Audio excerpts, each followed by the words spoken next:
Jay Steinfeld, it's so good to have you. Welcome to Jewish Money Matters. How are you?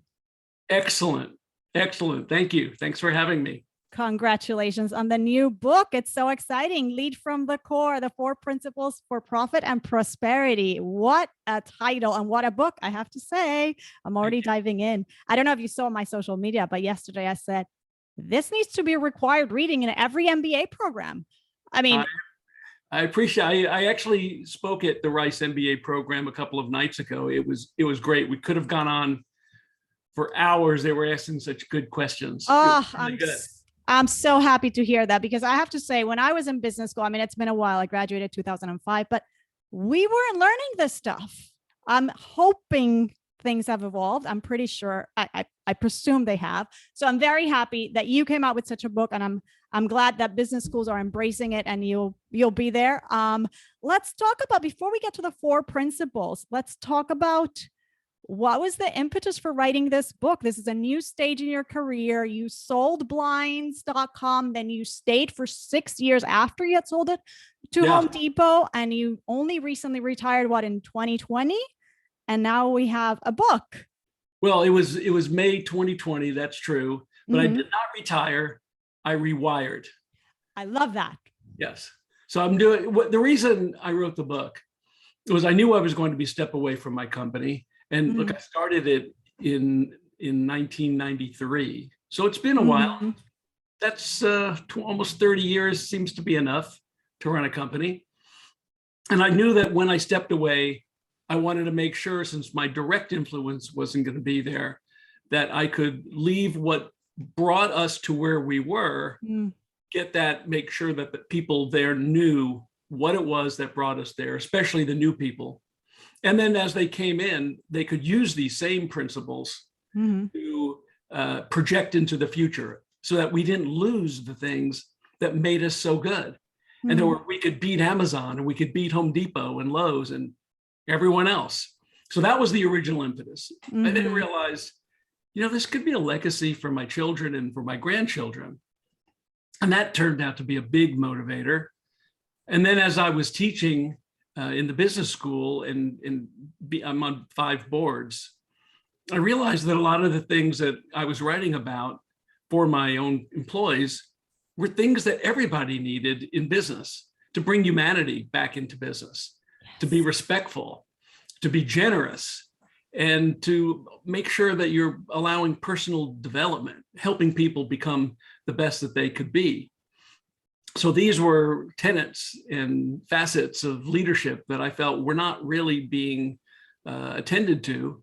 And that's why I'm now promoting the book so well, and why it's being so well received, because it's more than just a primer for how blinds.com got built and how you can use those for your own business. Because you can actually not just make your own business more profitable, you can make your life more consequential. That's really the surprise of this book, how people are just adhering to that and saying, thank you for helping me become the best that I can be.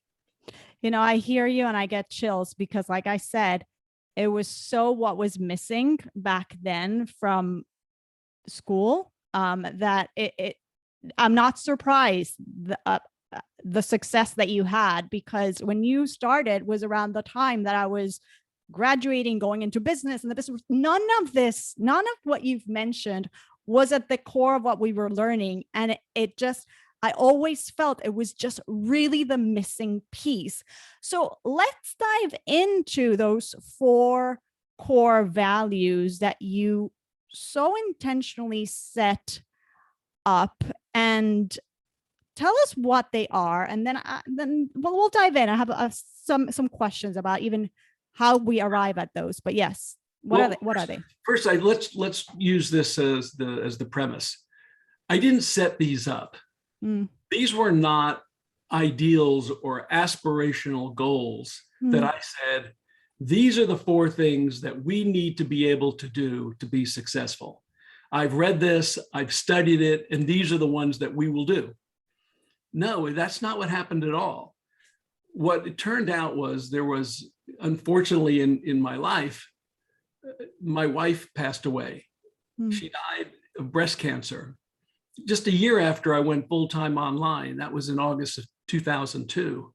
And I needed to reassess my life, evaluate introspectively what it is that makes me tick, how I could be optimistic and sad, how I could figure out what the definition of my success is, how I could be optimistic, how I could raise my 3 children. They're all existential things that I needed to do.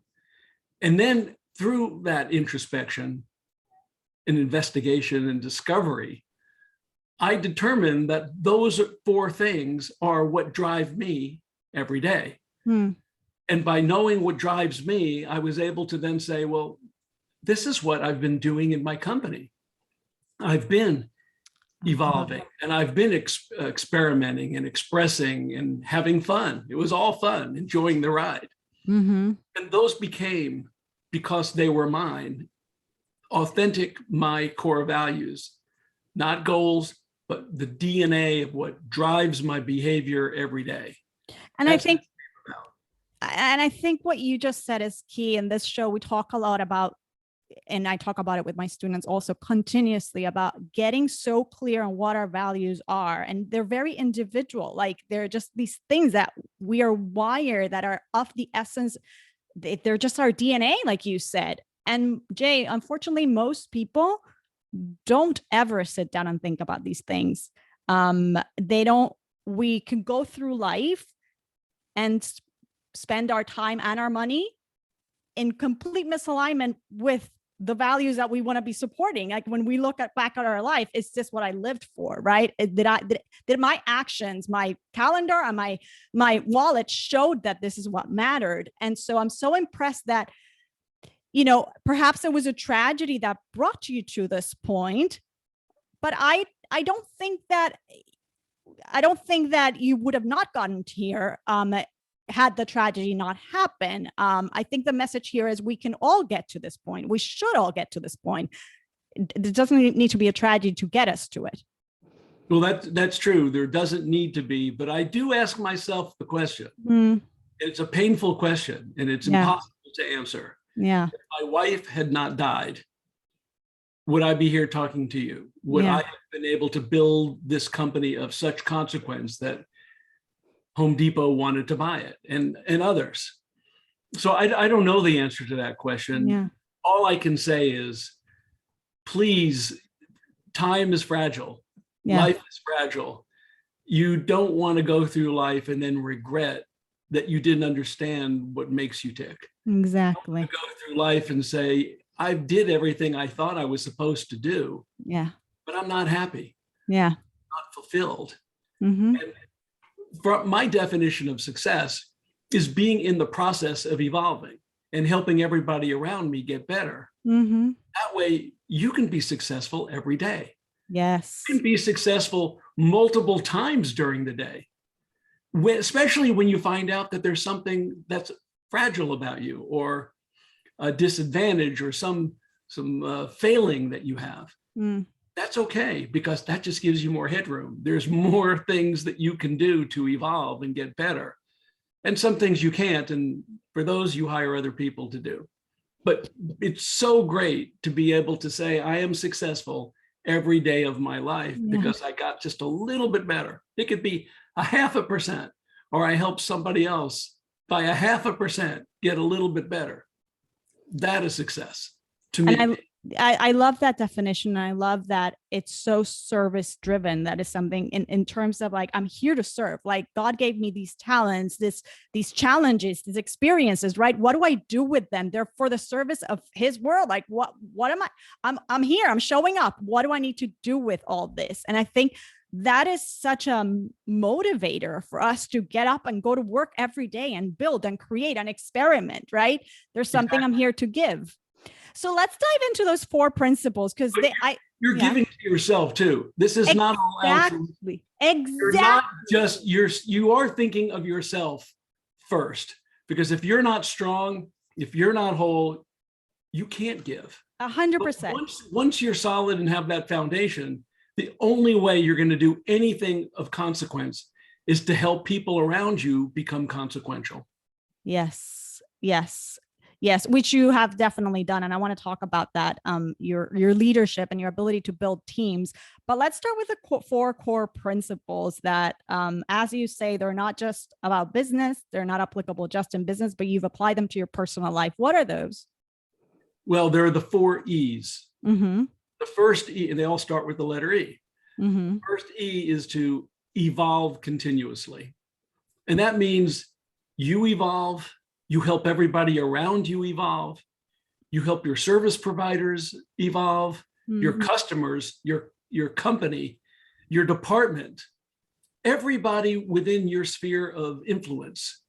Your goal is to help people evolve. And wow, if everybody in your company is trying to evolve, knows it's a mandate that you must, and likes it, they actually enjoy that, and their goal is to help other people evolve, then you have a company that automatically, autonomously is excellent.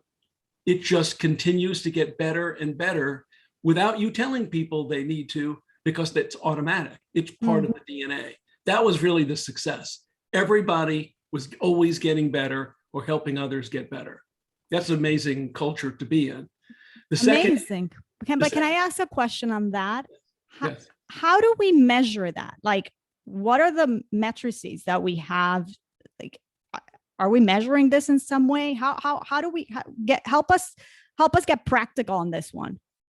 Well, when you evolve, usually you evolve just barely, and that's hard to measure until one day you wake up and you go, "Wow, I've really gotten good at that." It's a power curve, an exponential curve. It compounds. Very, very slow and compounds over time. Exactly. So I don't know how you can measure it, but what you can measure is what are the things the organization needs, and are the people able to do it? Oh, so we could reverse engineer. Yeah, you reverse it and you say, what are the things that we need to do next week, next year? And are we capable of being able to do that? Do we see, and can we see the trajectory of the people and the organization being capable to do what we need and we must do a year from now, 2 years from now? As the CEO, my timeline, of course, was almost infinite. What could we become? But then you have to be more practical. So you have this big vision, but you take dead aim as to current needs. So I think you measure it by what do you have to do, and are your people capable of doing it? And if they're not, that means they haven't evolved. And your job as a leader is to help them evolve to become that, so that they're automatically doing it as fast as the company needs to be. Look, I was petrified that I was not going to be, as CEO, capable of evolving as fast as I felt the company needed to be. And once you take outside money, other people are going to start making that determination too, as to whether you are capable. So there was some fear, paranoia with me that I would not be able to go from, look, just an idea as a blinds salesperson, CPA, and be able to build this company. And building it to hundreds of millions of dollars and selling it to Home Depot was quite a shock. But I was able to do it because I evolved. And in order to do that, you go to the second E, and that's experiment. Experiment without fear of failure.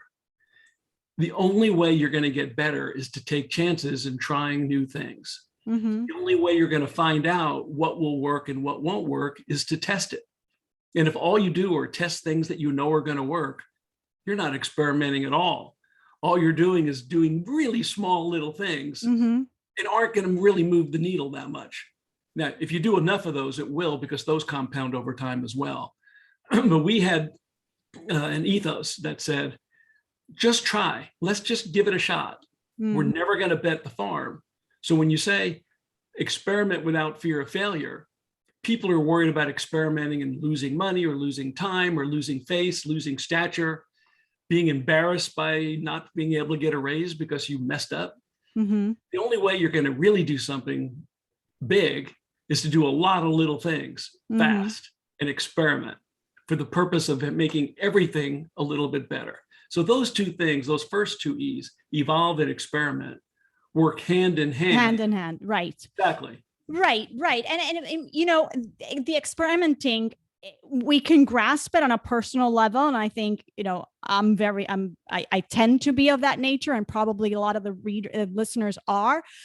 But tell us on a practical level, how do we reconcile, you know, as leaders, our need, especially in a growth stage, well, in any stage of the business, right, for people to get things done in a certain way because we've delegated certain things and they need to happen in a certain way and not mess up, quote unquote, with the importance of messing up, the importance of experimenting and taking risks, measured risks, perhaps. So how do we reconcile the tension between both? Because it's not a free for all. It's not we're here experimenting on my time and dollar. And it's also not a dictatorship either that we're running. So how does this work in practice? What's a system? There has to be some, it can't be anarchy. Mm-hmm. It can't just be anybody doing what they want to do. And if you're a pilot, you're not going to be doing experimentation of doing flips in the air just to see if you can do it. I mean, there are certain constraints for every business. When you're operating on somebody, you don't experiment with somebody's life. Mm-hmm. But what you do is you set an environment that says it's okay to experiment, and we expect you to experiment. How do we set up that environment? We had 2 giant test tubes. They were 5 foot tall each. In one test tube, if you made an experiment and it did not work, you put a marble in that one. If it did work, you put the marble in the other one. Well, the one that had all the marbles was the one that did not work, because we wanted to show it was okay to try something, even if it didn't. Now, what you do is you look at experiments and you make some educated guesses, and you say, which are the things that we can try that are the easiest things that cost the least amount of money, but have the greatest impact. A 2x2 magic quadrant grid, and everything in the upper right are the things you try first because they're easy and have the greatest potential impact. But if you do a lot of things with small impact, eventually that will become big impact. So you do look at upside, you look at downside, and you look at that asymmetric risk. And if the upside is way bigger than the downside, and you can live with the downside, what do you have to fear? There's nothing to fear. There are things that you must do, and those things take priority. There are things you have to bring in the money, you have to pay your employees. You don't experiment with that. You do those things, the basics, and then you make time for experimentation. I think that's key. The making time. What I'm hearing from you is that this is intentional. This is built into what goes on in the company. It's not, we're not paying just lip service to this. It sounds to me like this looks like there are sessions built in our calendar as a team where we toss up these ideas. You know, is that sort of, and we then choose what we're going to be playing with? We have a list. It could have hundreds of things on the list of experiments that we want to try, that everybody has an opportunity to tell us about, which is, we'll get to that. That's the third E, express yourself. We want everybody to have a voice and to be able to express whatever they think could work. That's part of the environment as well. But if you have a cadence, a structure way of experimenting, where you've ranked all of your experiments, and every week, every 2 weeks, no later than every month, reassess these items on the list, and you look at ease, you look at benefit, and you look at the ones that have the most amount of ease, the easiest and the greatest impact, and those are the ones you try first. Unless there's something that is existential, like our website's down, we've got to fix that, then all those experiments are off. You've got to get that fixed instantly. If people aren't getting paid, you fix that instantly. But we had a schedule, and every 2 weeks, we'd look at the list and we'd see this whole list and would reassess, reevaluate the list and go, okay, we're going to do this one next. Then we're going to do that one. Just like you do in an agile development with technology. You look at the different use cases, you determine what you think you need to do, and every week or every 2 weeks, you have a sprint review and decide these are the things that we think we should do next. But they're all lined up, ready to go But anytime somebody can come up with an idea that trumps everything else, and they go, wow, we've got to bring this one to the top. And if somebody tells you something, an idea, this is an express yourself, and you're not going to do it, but you still think it's a good idea, you don't just say, no, we're not going to do it. You say, it's going on the list, but look at all these other things that are on the list. Show them the list. Show them all these other ideas that you have reprioritized above that. And if you ever do get to their idea, let them know, we tried it, it worked. We tried it, it didn't work. But by all means, let them know the results of that. What's a great tip is if a customer writes in, and you want to always get input from customers. I mean, that's pretty basic. If you do it, write back to that customer and say, that idea worked and we tried it, and now all customers are going to have a greater experience because of that tip that you gave us. Oh my God, that customer is going to be so loyal and love it, because they write things and they never expect to get results or responses. Just be respectful to people. That's really all I'm talking about. Bring the humanity, right? The intimacy, right? Business is like this intimate connection between people who need a service that I can provide. Right. That's exactly right. So you want diverse people in your organization. I know D&I, diversity and inclusion is important in equity. But what you really want are diverse views. People coming at a problem in different ways.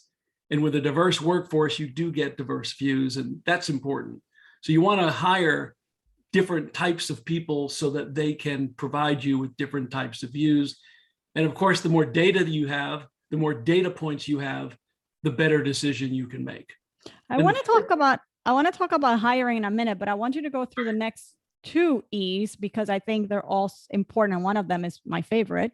So what are the next 2 E's? Well, there's only one left. We've done evolve, we've done experiment, we've done express yourself. Oh yes. And the fourth one is, that's my favorite, enjoy the ride. Have fun. And it doesn't mean play ping pong or foosball or have free food and cake and all that.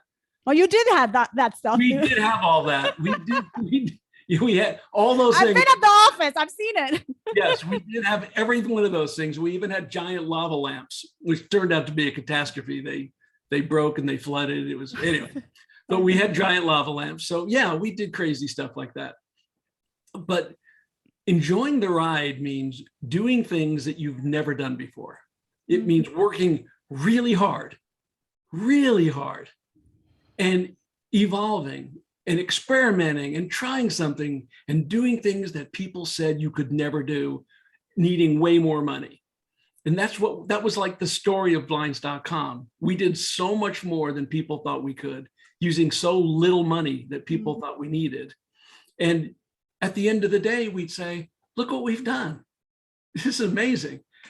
Writing this book, there have been a lot of my employees that have, former employees, who are writing in to say, oh, I remember that story that you wrote in the book. That was thrilling. I mean, somebody just today wrote a post and said, page 42 was my favorite page. I remember being in the room when that decision was made. It was thrilling. Oh my God, that's so awesome when people remember that. And when I write it, they actually can relive that. It's pretty awesome as an entrepreneur to have people who are just as thrilled about something as you are, and then be able to pass it on to other people so that they can experience it and know what's important, the people, the experiences, how the decisions were made, how bad decisions were made, and how to prevent those decisions from happening. All of that is fun. When you improve and you do things that you never thought you could do, at least to me, that's a load of fun. I think this is the perfect segue to my next question. You didn't say this, but it's implicit in what you said. There's something to be said for the fact having fun does have a lot to do with having people capitalize on their strengths. So many times we put ourselves perhaps into a role that really why are we doing this? It's not fun for me. It's not my strength. It's not where I shine. There's so much more to me. Somebody else could be doing this. I need to be in this other area. So there's so much here. And I think it speaks to your ability to hire, which is something that stood out from I haven't gone through the entire book, but I'm just in the first few chapters from the early days. Jay, well, you literally started this company from your garage, right? And it was just me. I took orders literally from my car. Right. And so one of the things that one of the things that stand out about Blinds is your very low turnover rate. Like people really loved working this culture, this environment that you built, right? Your leadership skill. But there's something a little bit more nuanced in and I don't think it's luck. From the early stages, you found people who came into your team that not only believed in your vision and were aligned with you, but they were really good at what they did. And so I want you to speak a little bit about this, because I think there's a Jay Steinfeld magic formula here that it's important to hone into. What is this? Well, I think if somebody asks me the question, what is your superpower? My superpower is definitely be able to hire teams and form teams and provide good direction for the team, and then to let them do what they are capable of doing. Yeah, I could see that. So what is it that you're looking for? Intentional. But at the beginning, I knew none of these things that I'm talking about right now, I knew when I started. I really knew nothing. And this is not false modesty. I knew nothing. All I knew was how to sell blinds, and I was a ZPA. That's it. And I had good intent. I think what it was is, and even though I was not consciously aware of this, I knew that I wanted to help myself get better and help everybody around me get better. So I don't know that I was at the early stages hiring the best talent for a job. These were people who to me, felt like, and I didn't have a good formula at the time, we developed it to determine, yes, this is a person who wants to improve. This is a person who seriously already is in the process of improving something in their life. When you have people who already are aligned with what your values are, such as if improving, if evolve continuously is one of the things that are important, then tell me about some things you do right now in your life to get better at anything, at cooking, at reading, at being more patient, at quitting smoking, at flying. You ask behavioral questions like that, which I, again, didn't do at the beginning, but I must have felt it because I was hiring good people who were aligned. And stars, none of us were well known. I didn't hire marquee people. We hired people who just had the right core values, and we were able to figure it out along the way. I was going to say now what I know is know what those core values are. Make sure that you ask behavioral questions to find out whether they align with those. Like if experiment without fear is one of yours, you might ask a question like, tell me about something that you did where you had like no roadmap and you just went out and winged it.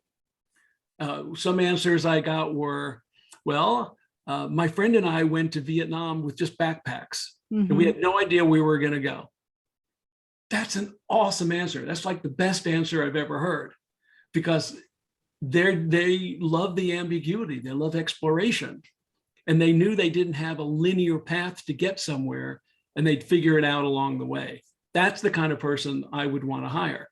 And if I would ask them a question and they would disagree with me in the interview, awesome. There's a person who is speaking up, who is expressing themselves. Great. This is a person I want to have in my organization who, even in an interview, is willing to disagree with me. I mean, it's hard enough to get people to disagree with the boss because that's just inherent. You know, you've got this implied inherent power and hierarchy. and people are afraid to do it, but not everybody. And you want to make sure people speak up. So those are the things you do. You know what your values are, and you hire for those people. You don't bring them in and then try to indoctrinate and embed these things into them. Find out if these are core to these people before they've even come to you, and you've got a much greater chance of it working out. I love that. I love that. You know, one of the you things, go for skill. Obviously, you look for skill, but there's a lot of people with the skill. There aren't a lot of people who have the right DNA that will be a good match. Right. I read something in the early stages of you starting Blinds that really stood out, because it's not what we hear often. Again, there's a lot of things, by the way, I was saying on social media yesterday, I don't know how a business book is meant to make, no, what did I say? I didn't realize a business book could make you cry, but I've already cried twice reading this book. So I saw Ita Cutler last night and I told her, I'm crying reading Jay's book. Anyhow, I know. Well, there actually a lot of people have told me that, because this is a tactical strategic business book, but it's told in memoir narrative style. So it's almost like a fable, but it's real. It's all real. It's real. Not based on a true story. This is a true story. This is a true story. It has to do at the beginning with death. Yeah. The death of my wife and the death of my mother. And it's heartfelt. And I try to say it as raw and as real as I can possibly do it. And I think a lot of people like the fact that it's not just this superficial book that just glosses over everything. Sure. It's like everything is great. No, everything is not great. And it tells you the things that were not great. So maybe you can avoid them and you can be sensitive to them and you can build this company without having to suffer the things that I had to do. Or you can embrace the challenge. Yes. Yeah. Yes. And it goes back to that first core idea that you mentioned about bringing the humanity into business. Yes, it's a human book. Here's a human who experienced this. I was going to ask you something about the early days, but now we're in this tangent. So why don't we go to the challenges and failures? Because it's so easy to, know about these business stories and, A to Z, and this was a success. And a lot of the beauty in the failures and the setbacks and the challenges and the things where the business owner wakes up and says, how could we have messed up so big, right? There's so much that happens there. That's exactly where everything happens, to be honest. That's what got us to this other point, gets glossed over. So I don't want us to gloss over that. Tell us about some of those challenges and setbacks that stand out in your memory as having been like so pivotal and they changed everything. Well, first, let me just say, in my typical conceptual, existential, philosophical way, that all the things that didn't work, I am so glad they didn't. Because if any of those things would have happened, then who knows what could have been today. I wouldn't be talking to you. Would have sold to Home Depot. I don't know. So my philosophical view is I'm glad that all the things, I've got this long list of things that I wanted to happen, but didn't. Wow. Acquisitions, people, money, funding from certain venture capital firms that I wanted, that I thought we were going to get and didn't. An acquisition that I thought we were going to make, and it fell apart like a week before. Selling the company to a big company, which you would know, and famous person, who I don't mention in the book, but I talk about this story. And we were 2 weeks away from close, and it fell apart because a new CEO came in at one of the subsidiary companies who was going to be running it and decided, nah, I don't think I want a blinds company. Oh my. What have we been doing? And of course, the amount of money they were going to give, which was a lot, or it seemed like a lot, was nothing compared to what Home Depot ended up paying. So thank God that didn't happen. So all I can tell you is, if you're trying to do something and if it doesn't happen, I don't believe really in Beshert, it was meant to be, okay, I think it didn't happen. maybe it wasn't meant to be, but it happened. So now what do we do? Yeah. And you just move on, and that's it. You just move on. So, okay, some of the things that messed up. Well, there's a lot of marketing things that we tried to do that worked. A program where we were putting our ads on coat hangers, for dry cleaner stores, and that was ridiculous. I mean, we spent probably $50,000 on just the artwork and getting all these hangers out to dry cleaners. I don't think we got one sale. Oh, you may. Not even one. So that was bad. Plenty of people that we hired early that didn't work out, that we thought, wow, that person has done all this, but they weren't. They were managers. They were farmers. They weren't hunters. They weren't builders. And when you have a young company, you need basically all builders, everybody creating, building. And we were hiring non-builders. We were hiring farmers. Yeah. So those we made a lot of those kinds of mistakes. Prioritizing the wrong project. Taking, this is the one that we did every year, and we always said we would never do it again. We took on too much. And look, when you're an entrepreneur, you're pretty optimistic. I'm a positive person. I look on the side. But every year, when we went to our planning, our offsite, we would come up with all these projects. And we would look at each other and we say, I think there's too much. And people would say, no, we can do all that. So we'd put it on the list. And halfway through the year, we haven't even done like 3 of them, 3 out of 10. So every year we'd say, we're not going to do it. And every year we still had too many on the list. That is, I don't know how we ever was able to put so many things on a list and believed in ourselves that we could do all those things. One year I actually said, okay, put the list, prioritize it. And then when it's done, I am going to put a line under number 3, and everything below this line, you can't. And I did that, but they still talked about it. They still were planning these things because they figured as soon as they're through with 1, 2, and 3, they could do that. But that meant that 1, 2, and 3 were taking too long. That was probably the biggest problem we had, is just tackling too much. Focus on just a few things, 2 or 3 things. Have one must win, focus on the must win, and maybe a couple of other things, and that's it. Yeah, I'm hearing you speak. It's so challenging for people who are innovators and creative, and like they're giving the space. Like, we are here to build something, right? Just like stay focused on the core. What we need to get. It's a delicate balance, and it is. It's a delicate balance. Motivated, but if you have that list, like the experimentation list, we would only do 1 or 2 experiments at a time. There, we did it. Because we just didn't have the manpower, and it was just a certain group that was doing those experiments, and there's just a capacity limit as to how many of these things you can do. Plus, any experiment, you don't want to have too many variables going at the same time. You really only want to change one variable and see if that one variable made a difference. And if it does, do the second one after that. But I think it's capacity, as I think about it, too much too soon. Hiring the wrong people early, and really not having any plan at all, was probably the greatest problem. In the early days, you're saying? In the early days. Yeah.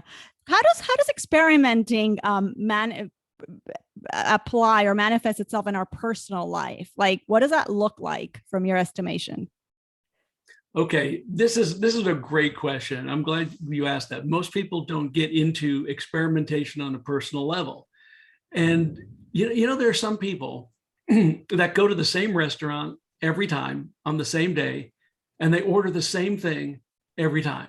Okay, there's nothing wrong with that. I think there's a portion of your brain that you just have some limited capacity. So look, it's easy. You know you're going to like it. You do it, and you like it, and you move on. How about one day you just change it, and you say, instead of ordering that one, I'm going to order this one.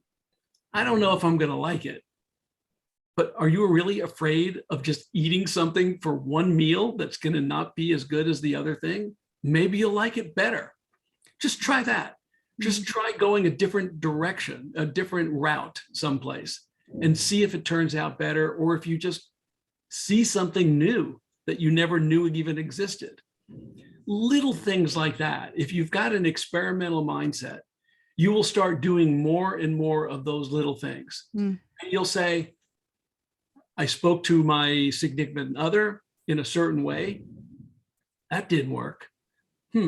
Maybe I should try another approach. I mean, that's kind of logical, but a lot of people just keep doing it the same way, and then there's tension. Right. Try experimenting with a different type of communication pattern. So there's little things that you can do. Try something new. Try anything new, but really small. You don't have to do a lot. Yeah, it goes back to that curiosity, right? And what would it look like if I did this differently? Like what, let me go there.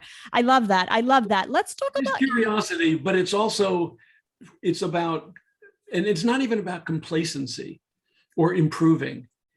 It's about just adding a little spice, about changing it up, not being stagnant, not being in a rut where you're doing exactly the same thing all the time. Which then brings me to have a little fun. Yeah, which brings me to how these 4 core values work together, which you mentioned in the book. And I agree with you. I think they really do need, they don't work. They need to be together. They all work individually, but they're way more powerful when they work together. That's it. Very well said. You talk about your parents in the book, Jay. Tell us a little bit about what you saw as a child with regards to money and business, perhaps, and some of those childhood memories and experiences. As you know, so much of the way we relate to money and manage money, and obviously this impacts business because business is here to make money, ultimately, has to do with what we saw as children. Shares maybe perhaps some of those lessons, those experiences that stand out as having shaped you as an adult. Yeah. The first chapter has a lot on this. There's a few stories that really matter to me. We did not have a lot of money. We lived in an apartment. I shared a room with my brother. I have one sibling. He's about a year and a half younger than I am. And although we weren't poor, we didn't look at ourselves as poor. We seemed fine. I mean, I saw a lot of other people that lived in houses and had more money or had bigger apartments, drove nicer cars, or had 2 cars. We had 1. But and my father was not very successful financially. It's that simple. He was striving and tried the best he could. So I learned, but he had a lot of enthusiasm. And as I learned later in life, he had a lot of not just enthusiasm and drive, but he also had enthusiasm for music and art. And those are some of the facets, skills that I have to a much lesser degree than my dad, who was a professional. And those really helped me become understanding spatial relationships and even the way we like art.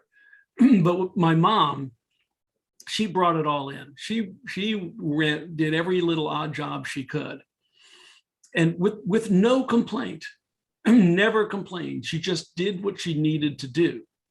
And I think that's what I learned from my mother, that it wasn't as much as it was grit. It was almost an inherent motivation, a nonchalant, matter-of-fact way of saying, this is what needs to happen, and therefore you do it. I just think I saw her do things that had to be done without complaining in this nonchalant way. And I think this was only in retrospect that I've actually realized that.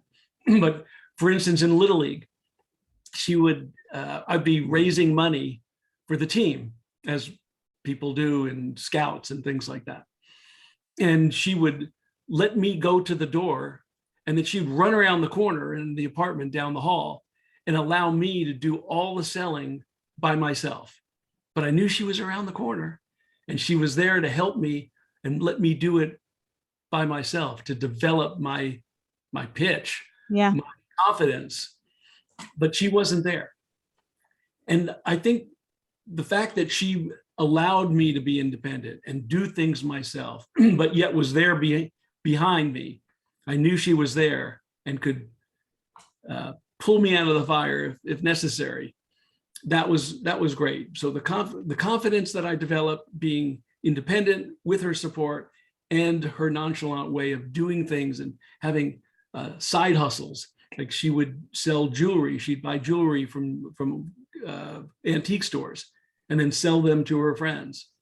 She had a whole inventory of that. She did this decoupage artwork that she would paint and learned how to do it and sold those. So it just being an entrepreneur, not of any great magnitude, but just in a everyday kind of way, said, yeah, that's pretty good. So I think when I saw that, it stayed with me. And in high school, I was coaching some teams and we needed t-shirts. So what did I do? I formed a little company with my best friend, Gary, and we formed SAGSC, Steinfeld and Goldsmith Shirt Company, and designed and made shirts for our teams and started selling them even on campus in high school because there was a need and we fulfilled it. And it was fun. That's actually the first time I realized that being in business could be fun.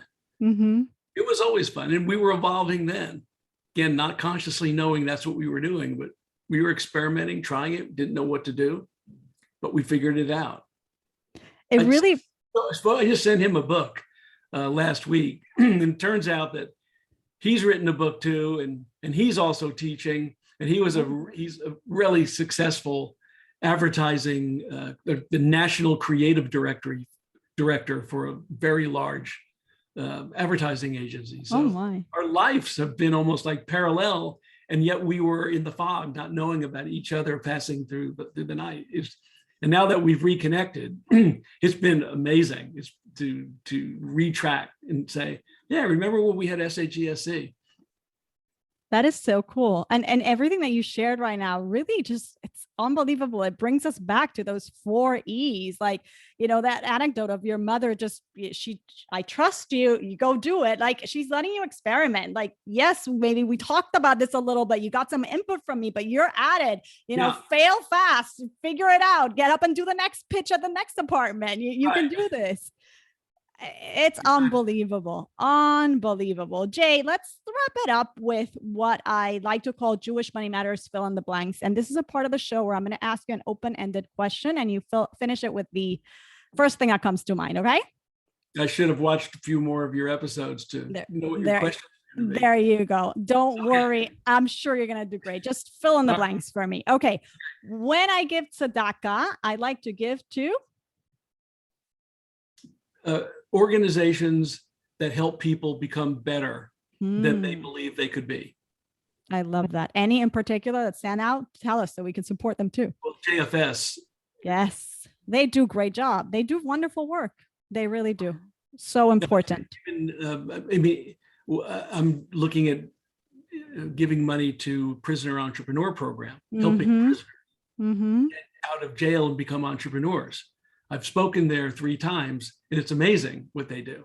So anything like that, where they're a smaller organization and they have the opportunity to directly influence people to actually lift themselves up. Yes. Education is especially the kinds of things we want to do.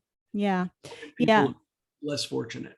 Yeah. I think it's just so important because if we really get this, that we're here to grow, to constantly evolve, to constantly find a need and serve, and use our capabilities to serve, fill that void, that need. Like you talk about you and your friend finding there's a need for t-shirts. Here we go. And guess what? It's fun because we're good at this. So it just naturally becomes fun. It's also when you say evolve, one of the stakeholders is your community. Yes. So one of the reasons why we gave so much, it was not because we felt obligated, although we did feel obligated to do it, but that doesn't mean you actually do. Mm-hmm. We did it because we wanted to make sure everybody knew that everybody within our sphere of influence could use help. We would help ourselves, we would help everyone else, we would help the community. And that was a really key part of Evolve Continuously. Tzedakah, giving to others outside the organization. Amazing. So beautiful. I like to make more money because this is a tricky one. No, it's not tricky. I'm kidding. like to make more money uh, because I'd rather make more money than less money. But why? What's the why behind the money? Come on, Jay. For freedom, independence. You want more money so that you can basically control your own destiny. The independent money gives you independence. It gives you health when you might not have it. It gives you the freedom to travel. It gives you the freedom to take a better job or a different job. It's all about independence and being able to live the life that you want as opposed to what other people restrict you to do. Yeah, it affords you opportunity. I like the sound of this because so many people talk about like having an emergency fund. And I always tell my students, not about an emergency fund. How about we shift it and we call it an opportunity fund? Like if I had this money sitting in the bank, what could it afford me if I had the opportunity to start my own business or to provide a different kind of healthcare for me and my family, whatever it might be, right? Where's the opportunity here? So right. Love that. Something I wish I'd learned about money growing up is? Something I wish I'd learned about money.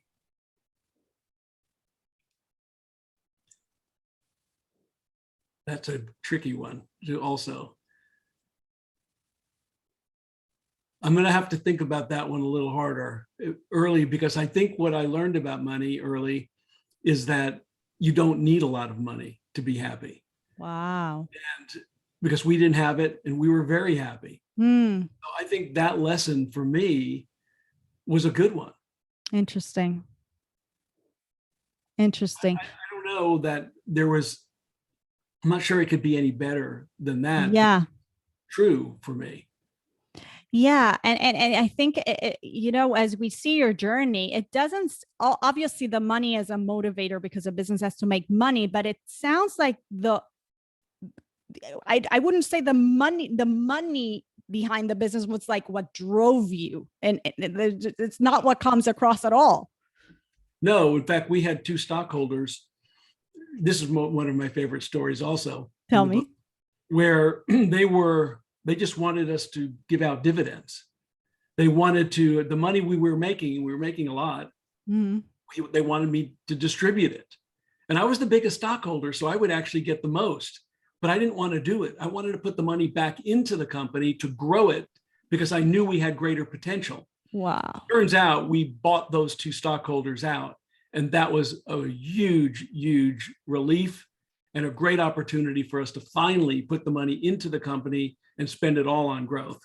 Wow, what a story. I mean, talk about leadership. That's a hard call to make. That takes a lot. That was an easy decision to make. You thought it was easy? No, that wasn't hard. I don't remember ever thinking, God, should I take this money? No, I mean, I was fine. I had enough money. I didn't need more money. I didn't need anything. And the business was fun.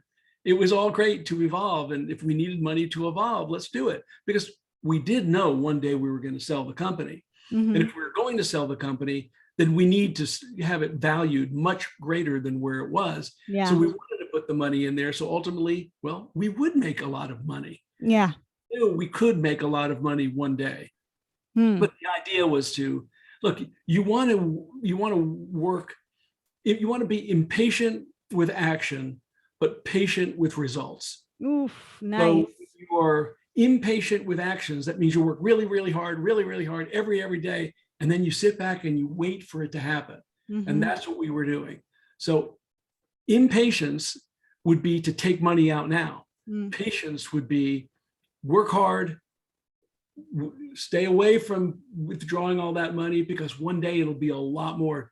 Don't cut down the tree until it's bearing fruit. You can wait. You can get firewood from a tree, but if you wait a few more years, there'll be oranges on there. And isn't that better? Yeah. Yeah. Jay, at what point did you realize I'm onto something big? Like at what point in the journey did you say this is going to be huge and I'm up for it? I can't really answer that question with any certainty. I remember certain times in my life when I was walking through the office and I looked around and I went, wow, did we really do this? Or I'd go by through and see a room, and I'd look in the room and I'd say, I don't know anybody in this room. I don't know any of their names. In fact, I don't even recognize half these people. And I'm thinking, that's awesome that we have this company that other people have hired, that other people are developing, and look how much fun they're having. Look, they're on whiteboards and they've got technology and they're smiling and they're animated. And I don't know what they're doing, but I'm sure it's something good. And that meant that I had leveraged these values to other people and gave them the autonomy to do it. Those are the kinds of things where you can look and go around and say, that is spectacular. I really feel successful because I've helped other people become successful. I'm developing other leaders. But it's really hard for me to think back to a particular time. Yes, there were a few inflection points. Back we started full-time online in 2001 when I sold my retail store. And in 2005, we made an acquisition. In 2005, making that acquisition, when we were doing about 15 million at the time, and the target company that we bought was doing 18 million at the time, well, now we're up to 33. And that's a pretty good place to be, and gave us the critical mass to be able to hire different positions, C-level positions that we didn't have before. So that probably was the first big step. I didn't think at the time, though, wow, we've really made it. I just thought, well, that's a really nice jump. I like that. But it probably wasn't until maybe we were going to sell the company much earlier than to Home Depot, and thought, hey, that seems like a lot of money. I think, yeah, let's sell it. And we were going to, and then 2 weeks beforehand, it fell apart.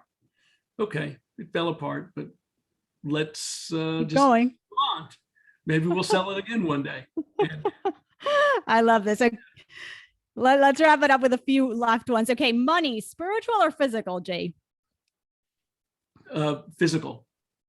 Something I splurge on unapologetically is?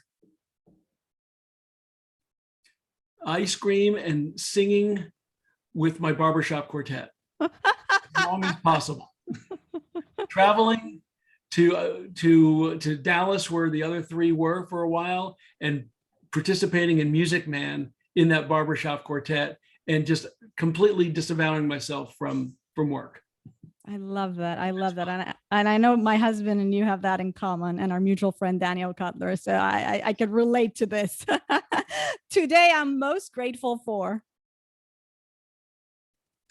freedom to not have to worry about money, to not have to worry now about my health or my wife's health or my children and grandchildren's health, principally. Everything else is secondary to that. But I have 7 grandkids, 5 children. I'm very grateful for them. Finally, I'm Jay Steinfeld, and I believe Jewish money matters because I don't understand the reference to Jewish Money Matters as the show, or in general, like why does it matter? Like, why is it important? Maybe it's the giving aspect, or maybe is the values piece of it. Like, what comes to mind? Yes, what comes to mind is tzedakah. That was something that even as a young age, we always had a tzedakah box. And when we went to school, we always, first thing we did was give money into tzedakah box. And as I said, we had no money, but that was just something that you automatically did. Yeah. And I think that giving of whatever you have to somebody else is a great foundation for thinking about people other than yourself. Yeah. Yeah. Which brings us back to this 4 principles for profit and prosperity, ladies and gentlemen. It's not just the profit here. Gem of a book, Jay Steinfeld. Thank you so much for your time. Thank you for everything that you do. This was just a pleasure. Yael, thanks for having me. It was fun. All right. Let me pause.